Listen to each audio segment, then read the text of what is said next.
It's our second episode of The Masked Singer in just a few days. Hall of Fame night introduces us to three new contestants and probably some big names under these masks. Let's talk The Masked Singer.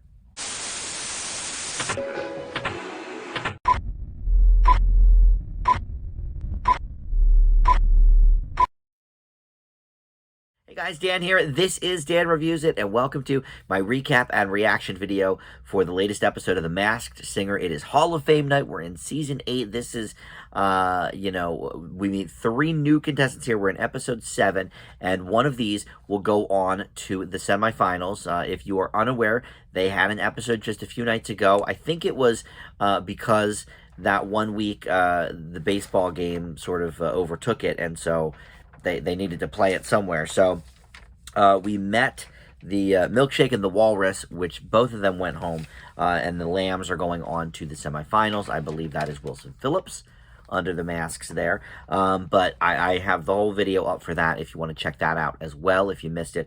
But before we get into the Bride, the Gopher, and the Venus Flytrap, and yeah, the Bride is a guy in this scenario. So 3 men singing tonight. Before we get to it, though, I want to welcome you into Dan Reviews It. Thank you for joining me. We have, every week, the new Masked Singer comes out, and I do the video. And this season's been interesting because there's been 2 unmaskings pretty much every single episode. And I've gotten 10 out of 13 right so far. So that's pretty good. Now, with these 3, I'm not sure. One, I don't know, maybe 80% sure on. The other 2, definitely don't know. We'll need your help in the comments with whoever it is, I think, moving forward. And please do comment. Love hearing from you guys and chatting with you about who is under these masks. That's sort of what got me on Amber Riley. It's what got me on Wilson Phillips. So, all right, let's get right to it. It was Hall of Fame night, like I said. The night started off with Nicole singing Fame by Irene Cara, which makes sense. We're talking about the Hall of Fame. But kind of a bittersweet evening because Leslie Jordan, who just passed away a few weeks ago, they obviously filmed these a little bit in advance. This is, I guess, maybe one of the last things that he ever recorded. I know they were filming his TV show Call Me Kat on the Fox lot, while he passed. So maybe he was in the middle of an episode or between episodes or something. But this has got to be one of the last times that really we will see him on camera. I know there's at least 4 episodes of Call Me Kat were completed with him in it before he passed.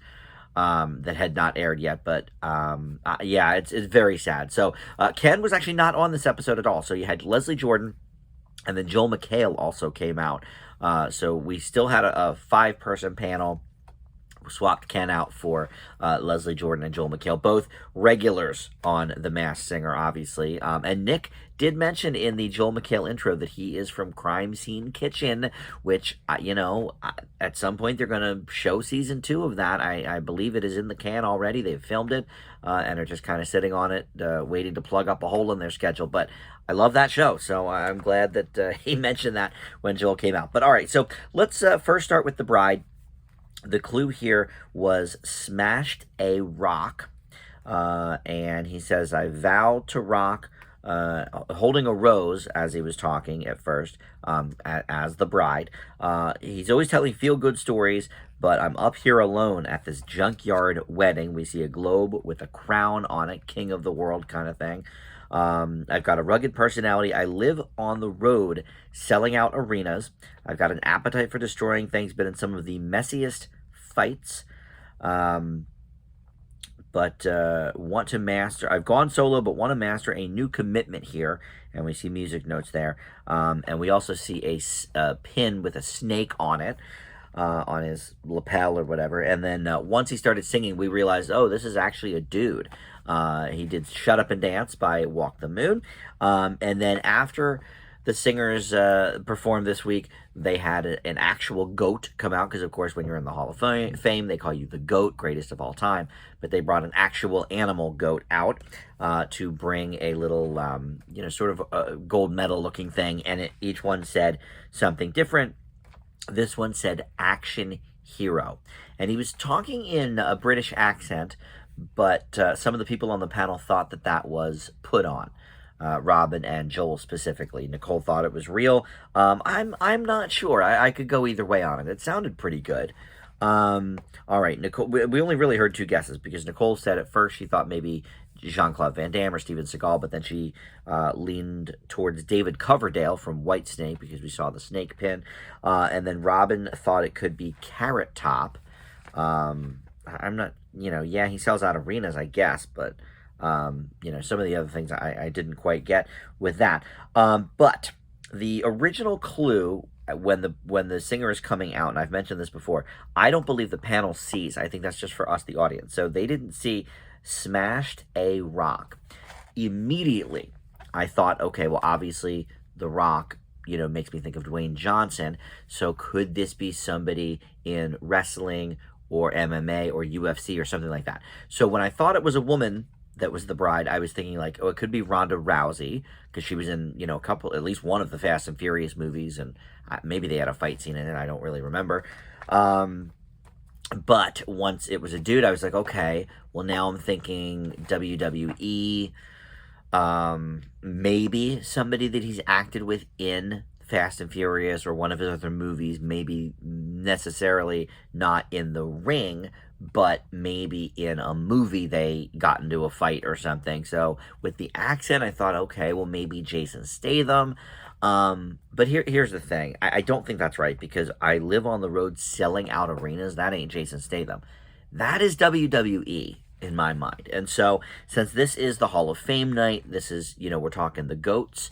Who are some of the really big names in WWE, or if they're old enough, WWF. But I feel like if they've gone against Dwayne Johnson, it's not going to be somebody like from the 80s. Like, it's not going to be Hulk Hogan, I don't think. I know Hulk was in the ring, for a while, and Dwayne Johnson obviously got to start years and years and years ago, a couple of decades probably now, but I don't know. I just am thinking of like Steve Austin, Stone Cold Steve Austin. I don't think it's John Cena. So I don't know. My guess for now, and I don't know yet if the bride goes home or if it's going to be the Gopher. I know that our third person, the Venus Flytrap, is the first person to go home. But I have paused the episode there so we can take it off together and look at that. So I don't know if the bride goes home or not. My guess for now is Stone Cold Steve Austin. All right, so for the Gopher, the clue there, expert in British politics. So I was thinking maybe somebody that played some sort of member of parliament in a movie, something like that. All right. He says he's an intergalactic space cowboy that just earned his spot, or not just earned his spot, I'm sorry, that earned his spot in the Hall of Fame. He said, my out-of-this-world imagination started a movement. And then we see one of the men in black has purple hair, one has red hair, like shocking red though, like obviously dyed red. And he's sort of playing with it. We see a pile of rocks in the corner there. He said, I've blazed new trails down many old town roads. My spaceship was even placed in the Smithsonian. And since this is sort of a motif, I put spaceship in quotes. But with who I think it is, I actually think it might make sense for it to be an actual spaceship. He said he is, he's party rocking, and doctors and dogs have wanted to be part of my legacy. And he's holding up a Grammy Award as he's saying that. The song he did was It's Your Thing. Great tune by, I guess the Isley Brothers, right? And the clue after the performance, the stage clue with the medal said LOL on it, and he said, you've definitely danced to some of my jokes. That's interesting. When I think of comedy and music going together, I think of things like Weird Al Yankovic. There's been a few comedians, I guess, that released songs over the years. Rodney Dangerfield, of course, he's long dead now, but he had like a Rappin' Rodney kind of thing in the 80s. All right, so listen to these guesses here. Jenny thought it could be Martin Lawrence. Leslie was thinking Flavor Flav. Joel thought it could be the legendary comedian George Wallace. But I'm thinking what Robin is thinking on this, and I don't think I would have gotten there if Robin hadn't said it, but he was thinking could be Sly Stone from Sly and the Family Stone.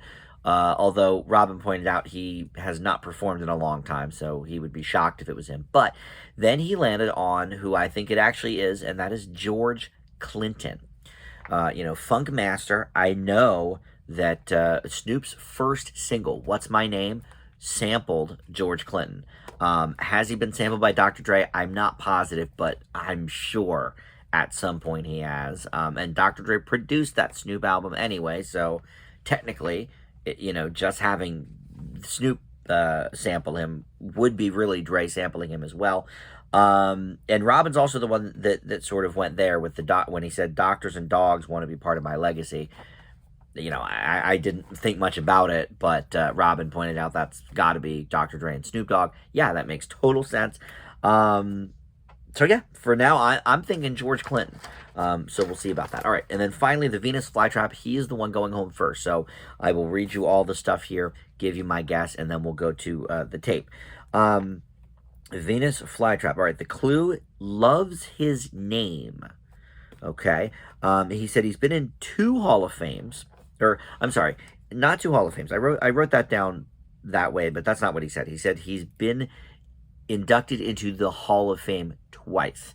So whatever Hall of Fame he's in, I think he's been inducted twice, not in 2 separate ones, although maybe. I'm not sure. But we saw Orion's belt.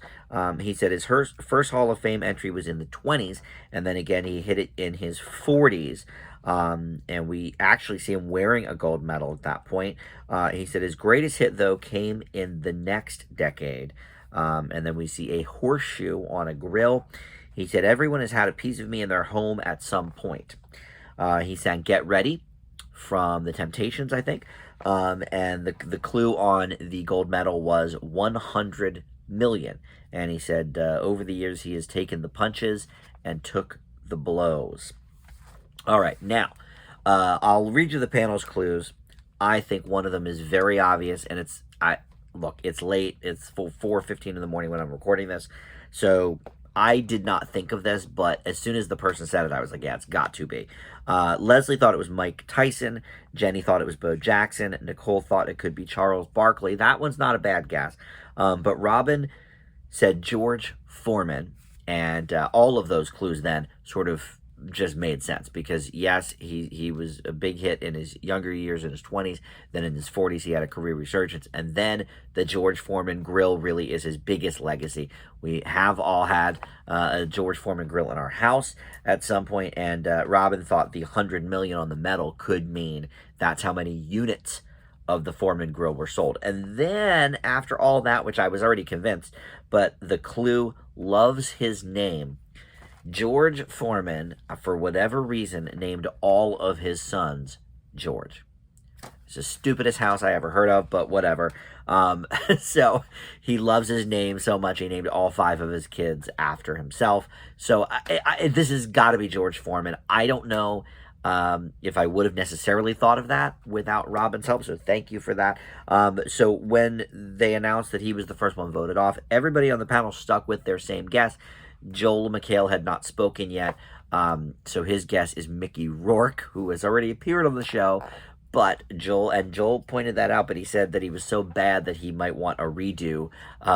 So he thinks it is Mickey Rourke. I actually do think at some point, just not like a whole season of them, because then it would be too obvious. We'd be guessing all the people, but just like sprinkle in here or there people that have been on the show but either got voted out early or like should have gone further, like bring Cheyenne Jackson back or whatever, or bring Taylor Dane back maybe. I think that would be really funny, because I think it would throw everybody off. I believe Joel's the first person to guess somebody who's already been on. But anyway, I think this has to be George Foreman. Thank you, Robin Thicke, because I don't know that I would have gotten there, to be honest. But as soon as he said that, I was like, oh my God, that's like almost too obvious at this point. So let's go to it. Let's see that famous George Foreman face. I had a Foreman grill for sure. It's got to be him, right? Come on. Yeah, that's him, all right. He still looks great. He's got to be Boy, I don't. He's got to be 70, maybe. Wow. And of course, yes, the George Foreman grill. All right, my thing's glitching for some reason, but anyway, yes, it is George Foreman. All right, so I mean that's one more in the books for me now. This next one, we'll see. I don't know. And I don't know who's going home yet, but we're gonna find out whether it's the bride or the Gopher. So they did have a battle royale. I wasn't sure if they were going to. I always forget. I mean, I guess this is only the third time they've done it, but when we have a group of three new contestants, if they do that or not. But they sure did. They sang All Star by Smash Mouth, which makes sense because we're doing the Hall of Fame episode. And they brought out Hall of Fame drummer Sheila E., who used to be with Prince's band, and she had a couple of her own hits in the 80s. Love Sheila E., by the way. Great, great drummer. And they both sang All Star. And, look, I think these guys are pretty evenly matched. Nobody was like blowing me away. I think for sure the Lambs and the Harp will destroy either one of these people. But the bride is going forward. So I will leave my final guess with the bride for this week as Chris Jericho. Or not Chris Jericho, I'm sorry. The other one, Stone Cold Steve Austin. Chris Jericho, I think I would know because he has a rock band called Fozzy. I think I would know his voice. But no, I think it's Stone Cold Steve Austin for the bride. Let me know in the comments, though, because you guys definitely steered me in the direction of both Amber Riley and Wilson Phillips. So let me know what your thoughts are there. But for the Gopher, Leslie stuck with his Flavor Flav guess. Joel went with his George Wallace guess. Jenny is off of Martin Lawrence. Now, she thinks it's Bootsy Collins, who I think was part of George Clinton's band, right? The P-Funk All-Stars. I think Bootsy was part of that. But Robin went with George Clinton. He narrowed it down. He originally said either Sly Stone or George Clinton before. Now he's saying George Clinton. Nicole sticking with it, saying George Clinton. I said it earlier, George Clinton, and I'm sticking with that as well. Again, I don't know if I would have gotten there without Robin, but definitely sampled by Snoop Dogg and Dr. Dre. I think a lot of these clues are working out. I don't quite know. Expert in British politics. P-Funk stands for Parliament Funkadelic. It's George Clinton. Come on, everybody. Of course, like I said, Bootsy Collins was in George Clinton's band, so I guess it could be Bootsy Collins too, but okay, now all the clues are really coming together. I told you it's pretty late. Okay, George Clinton, I'm in 100% on this one. Thank you, Robin. He's doing it. Oh, wow, he looks so different now because he doesn't have the crazy hair. Oh, that's funny. Man, everybody's on their feet for this one. Yeah, good old George Clinton. I'll tell you what, I would not recognize him to see him walk down the street looking like that. He covers his face so much with all the crazy dreads and the hair and he's a lot older now, but wow, that's wild. I'm telling you, they are getting some big stars this season because of this new thing they're doing where it's like, we'll kick 2 people off every week. So most of these people are only going to have to be there one time. They're going to have to do one song and then get booted off. I know that's how they got William Shatner, right? He's not doing this show if it's a 6-week commitment. The man is 90 or something, or 91. So all right, George Clinton. Thank you, Robin Thicke, because both of his people is who I went with, and all the clues matched up and made sense. One nice thing about them only being on, a lot of them only being on one episode, is they're pretty nice with the clues. They give us a nice helping of the clues. All right, so let me know in the comments what you think on my guess for the bride. Do we think it's Stone Cold Steve Austin? Is it a wrestler at all? Am I way off base with the whole thing about Smashed a Rock? Maybe that's something else. I don't know. But to me, it's Dwayne Johnson, WWE, Stone Cold Steve Austin. It could be like Mick Foley. It could be a lot of them, but I'll go with Steve Austin. I think he's maybe one of the most famous of that bunch. And if we're doing the Hall of Fame week, it's going to be somebody super, super famous. I think that works out. So, all right, thank you so much for watching. Now, we won't have an episode on Sunday again, as far as I know. So I will be back with you next Wednesday. And, well, Wednesday night will be the show. I'll do the video, Thursday morning here. But yeah, I will see everybody then on Dan Reviews It, if I can even get the name of my channel right. Thanks for watching. Bye.